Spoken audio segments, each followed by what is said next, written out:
Bienvenue dans Speedcast, saison 2, le podcast dédié aux plus belles histoires du sport auto.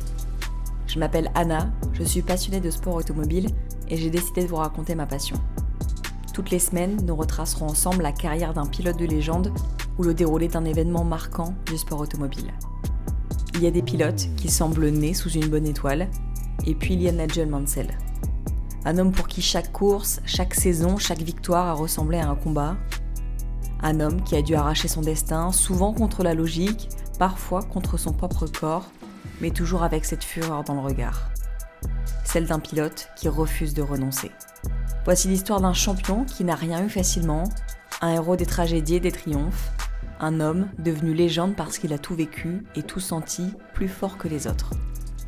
Upton upon Severn, en Angleterre, ce n'est pas le genre d'endroit où l'on imagine qu'un champion du monde de Formule 1 puisse naître.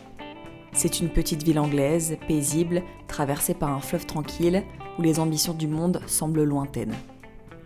Mais pour Nigel Ernest James Mansell, né en 1953, le calme n'a jamais vraiment fait partie du programme.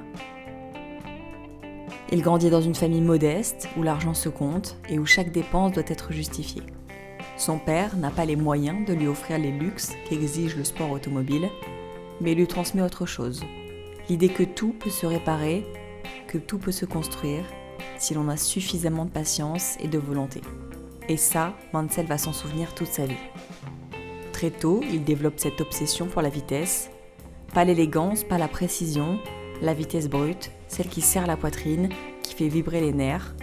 Il bricole des vélos, des karts, tout ce qui peut porter des roues et bouger plus vite que prévu. Déjà il tombe, il se blesse, il se relève. Déjà, il apprend que rien ne viendra facilement. Ce qui frappe chez le jeune Nigel, c'est ce contraste. Un garçon timide, presque réservé, mais qui se transforme en gladiateur dès qu'il s'agit de compétition. Il n'a pas la flamboyance d'un Hunt, ni la froide assurance d'un Lauda. Mansell, dès l'enfance, est un bloc de détermination. Il n'a pas besoin de parler pour exister. Il conduit, il force, il insiste. L'argent manque, les opportunités aussi, mais Nigel fait des sacrifices colossaux pour qu'il puisse simplement s'aligner sur une grille. Il vend sa maison, engage toutes ses économies, vit sur le fil du rasoir financier. Mansell n'a pas parié sur la course, il a parié sur sa vie entière. Nigel Mansell n'est pas né sous une bonne étoile, il s'est forgé dans la lutte, et c'est précisément cette lutte qui, dès les premiers tours de roue, donne à son histoire ce parfum de tragédie moderne sur le point de prendre feu. Après une jeunesse marquée par le travail acharné et les sacrifices, Nigel commence à montrer au monde ce dont il est capable. La trajectoire n'est pas simple, pas de tapis rouge, pas de sponsors prêts à déverser des montagnes d'argent, juste des cartes bricolées, des formules Ford récupérées et un jeune homme déterminé à s'imposer coûte que coûte. La Formule Ford puis la Formule 3 sont ses premiers terrains de bataille. Ici, les courses ne sont pas seulement techniques, elles sont politiques, sociales, presque mafieuses.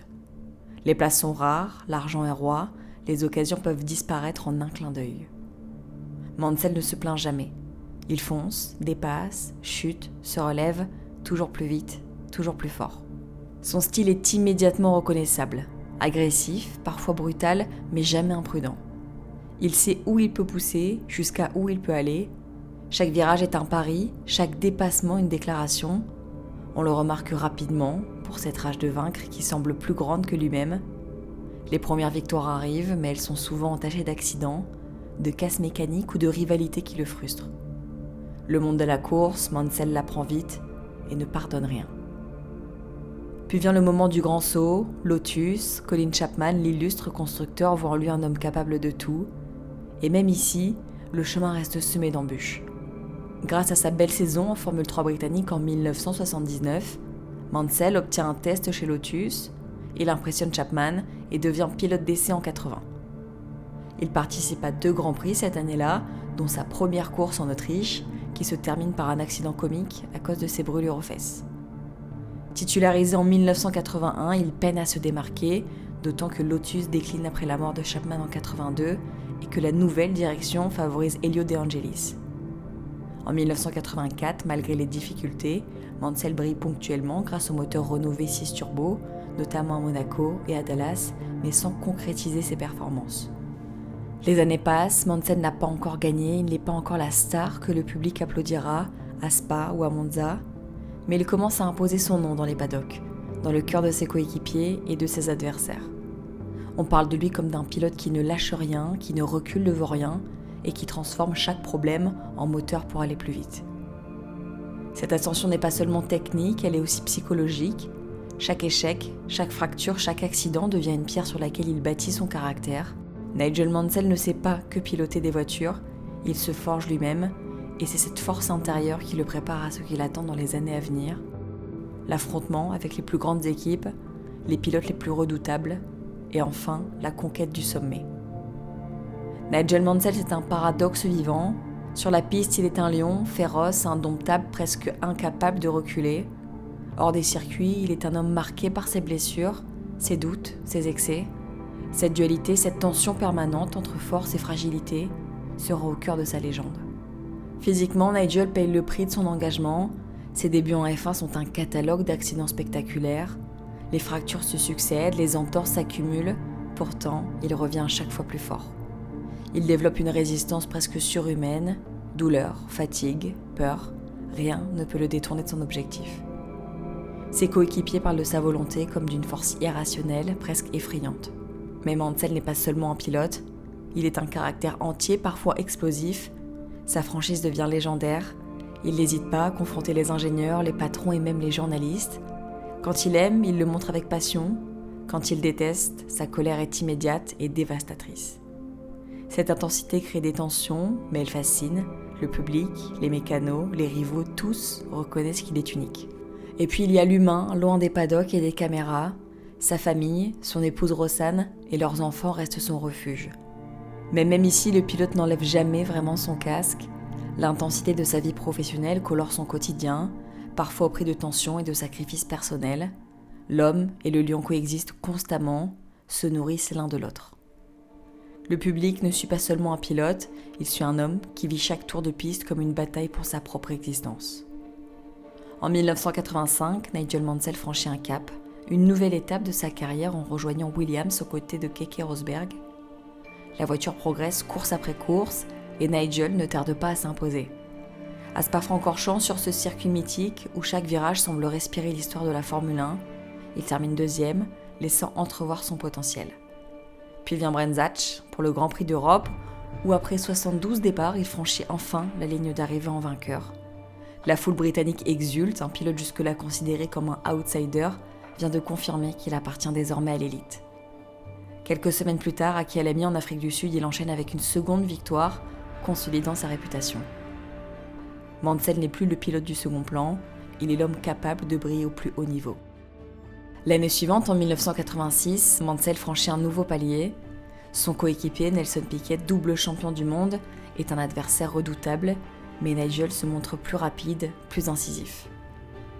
Chaque course est un bras de fer, une bataille de tempérament et de stratégie. Tout semble sourire à Mansell jusqu'au dernier Grand Prix en Australie. À 19 tours de l'arrivée, alors que le titre semble à portée de main, une crevaison vient briser ses rêves. Le destin offre le championnat à Alain Prost. Nigel doit apprendre la dure leçon de la F1. Le talent ne suffit jamais à lui seul. 1987 ne lui apporte guère de répit, il multiplie les performances impressionnantes, mais la régularité fait défaut face à Piquet. Dans une ultime tentative pour rattraper son retard, il se blesse gravement lors des essais de l'avant-dernier Grand Prix de la saison au Japon, mettant fin à sa saison. La frustration est immense, mais Mansell n'a pas dit son dernier mot. Puis vient 1988 et un cruel retour à la réalité. Williams perd la puissance de son moteur V6 Honda Turbo et doit se contenter d'un V8 Jude atmosphérique. La saison est morne, parsemée d'abandons et de contretemps, y compris d'une varicelle qui lui fait manquer 2 courses. Pourtant, même dans l'adversité, le pilote britannique montre ses éclats de génie. Sous la pluie, au Grand Prix de Grande-Bretagne, il se hisse à la 2e place et signe le tour le plus rapide, rappelant à tous que quoi qu'il arrive, Nigel Mansell reste un combattant hors norme. En 1989, Nigel Mansell franchit une nouvelle étape majeure dans sa carrière en rejoignant Ferrari. Il devient le dernier pilote à être personnellement sélectionné par Enzo Ferrari lui-même. Un honneur qui scelle son entrée dans le mythe. Chez les tifosi, il gagne immédiatement un surnom, Il León, le lion, en raison de son style de pilotage agressif, flamboyant, toujours à l'attaque. Dès son premier Grand Prix au Brésil, il se fait remarquer. Vainqueur, il soulève le trophée d'une main ferme pour se couper au doigt sur ses arêtes acérées et trébuche du même podium sous l'effet de la douleur. L'image est saisissante, un pilote au caractère indomptable, déjà au centre de l'attention. Mais la saison se révèle plus complexe. Ferrari expérimente une boîte de vitesse semi-automatique révolutionnaire et Mansell subit de multiples problèmes techniques. Au Portugal, il est disqualifié pour une marche arrière jugée illicite dans les stands. Furieux, il ignore le drapeau noir et dans un élan de défi, s'élance sur la piste pour accrocher Ayrton Senna. Malgré ces épisodes tumultueux, il signe une seconde victoire mémorable en Hongrie. Parti de la 12e place, un handicap presque rédhibitoire sur un tracé sinueux, il remonte comme un lion, s'impose et termine 4e du championnat à l'issue de cette saison. La saison 1990 est encore plus délicate, Mansell se heurte à un nouveau coéquipier, Alain Prost, souvent plus régulier et dominateur. Pourtant, il parvient à signer 2 doublés derrière Prost à Mexico et à Jerez, prouvant qu'il est capable de performances éclatantes. Après un cruel abandon lors du Grand Prix de Grande-Bretagne, alors qu'il avait obtenu une magnifique pole position, Mansell annonce sa retraite sportive, choquant le paddock. Mais il continue de surprendre, à Estoril il part en pole position, enferme Prost, son coéquipier contre le mur au départ, une main-d'œuvre qui sera surnommée la trahison de Mansell. Cette action spectaculaire lui permet de remporter sa 16e victoire en carrière, unique succès de l'année bien que la course soit arrêtée prématurément. Rapidement, Mansell renonce à sa retraite, l'appel de l'adrénaline et le clin d'œil de son ancienne écurie Williams sont trop puissants pour qu'il résiste. Le retour de Mansell chez Williams marque le début d'une seconde collaboration encore plus spectaculaire que la première. De nouveau installé au volant d'une voiture familière arborant le numéro 5, il retrouve ses sensations, son agressivité naturelle. La saison 91 est riche de moments mémorables, il s'impose à 5 reprises, dont une victoire inoubliable en Espagne, où il avale la ligne droite roue contre roue avec Senna, dans un duel de pur instinct et de courage. Pourtant, la régularité n'est pas son fort. L'erreur la plus célèbre survient au Grand Prix du Canada sur le dernier tour, du tracé mythique Gilles Villeneuve. Dominant toute la course, Mansell lève le bras gauche pour saluer la foule et oublie de rétrograder. La Williams aborde la dernière épingle en 6e vitesse, le moteur cale. Piquet, sur sa Benetton Ford, lui subtilise la victoire. Mansell chute à la 6e place, malgré ses efforts, ses victoires. Senna décroche un 3e titre mondial et Mansell doit se contenter du rôle de vice-champion pour la 3e fois. La revanche arrive en 1992, elle est éclatante. Au volant d'une Williams Renault dominatrice, dotée de technologies de pointe et d'aide au pilotage révolutionnaire, Mansell survole la saison. Il remporte 9 courses, établissant un record à l'époque, signe 14 pole positions et s'adjuge du titre mondial dès le mois d'août à l'issue du Grand Prix de Hongrie. Son triomphe lui vaut le trophée Segrave décerné par le Royal Automobile Club, une consécration pour un pilote au style flamboyant et indomptable. Mais derrière cette saison parfaite, les tensions avec l'équipe s'exerbent. Vexé par une réduction de salaire et irrité par l'arrivée d'Alain Prost qui lui rappelle douloureusement leur confrontation chez Ferrari en 90, Mansell prend une décision radicale. À l'issue de sa saison, il claque la porte de la Formule 1, laissant le paddock abasourdi face à ce départ inattendu. Après la gloire en 92, beaucoup auraient cru que Nigel Mansell se contenterait de son succès en F1, mais pour lui, la course ne s'arrête jamais. La victoire en F1 est un sommet atteint, mais le défi continue. Direction l'Amérique et le CART, là-bas les circuits sont différents, les monoplaces, les ovales, tout est un nouveau combat. Mansell n'est pas du genre à se laisser intimider. Dès sa première saison, il impose son rythme et remporte le championnat à la 2e saison, devenant le premier pilote à réussir ce double exploit après la F1. Puis les 500 miles d'Indianapolis en 93, Mansell devient le premier champion du monde de F1 à tenter l'expérience depuis des années. Sur cet ovale légendaire d'Indianapolis, la pression est extrême, la vitesse vertigineuse et la marge d'erreur quasi inexistante. Bien qu'il ne remporte pas l'Indy 500, sa participation marque les esprits. Il ose défier l'inimaginable, prouver que sa légende ne se limite pas à une discipline ou à un continent. Mais Mansell n'oublie pas ses racines et sa curiosité pour tous les défis automobiles. En 2010, il participe aux 24 heures du Mans avec ses 2 fils sur une Ginetta Zetec, montrant qu'il peut passer des circuits courts et intenses de la F1 à l'endurance extrême.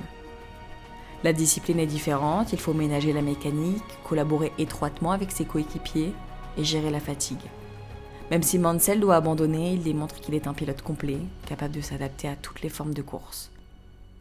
Entre IndyCar, Le Mans et ses retours en F1, Mansell a construit un palmarès unique, un mélange de vitesse, d'audace et de polyvalence, même lorsqu'il rejoint McLaren pour un ultime retour en 95. La réalité devient claire, le temps et le corps pèsent, et la carrière touche à sa fin. Mais il n'a aucun regret. Chaque course, chaque dépassement, chaque défi est vécu avec la même intensité qu'il l'a défini depuis ses débuts. Mansell reste un symbole, celui d'un homme qui n'a jamais reculé, capable de courir partout, de tout tenter et d'imposer sa loi sur tous les circuits qu'il a foulés.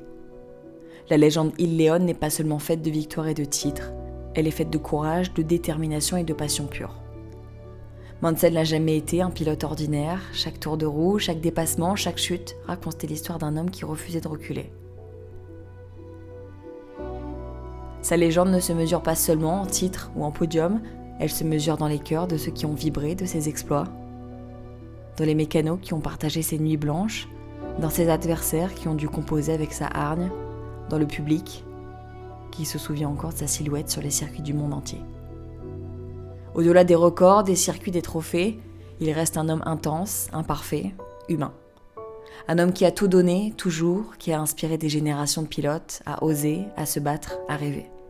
Aujourd'hui encore, on peut croiser Nigel Mansell sur les circuits de Formule 1 ou d'endurance, assistant aux courses, échangeant avec les pilotes, partageant son expérience et continuant de faire vivre sa légende auprès de ceux qui fréquentent cet univers. Nigel Mansell n'est pas seulement un champion du monde de Formule 1, il est un symbole, celui d'un esprit indomptable, d'une rage de vivre et de courir qui transcende la machine, le sport et le temps.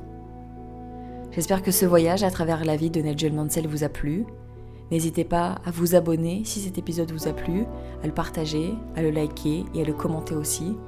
Et nous, on se retrouve dès la semaine prochaine pour un nouvel épisode de Speedcast, saison 2.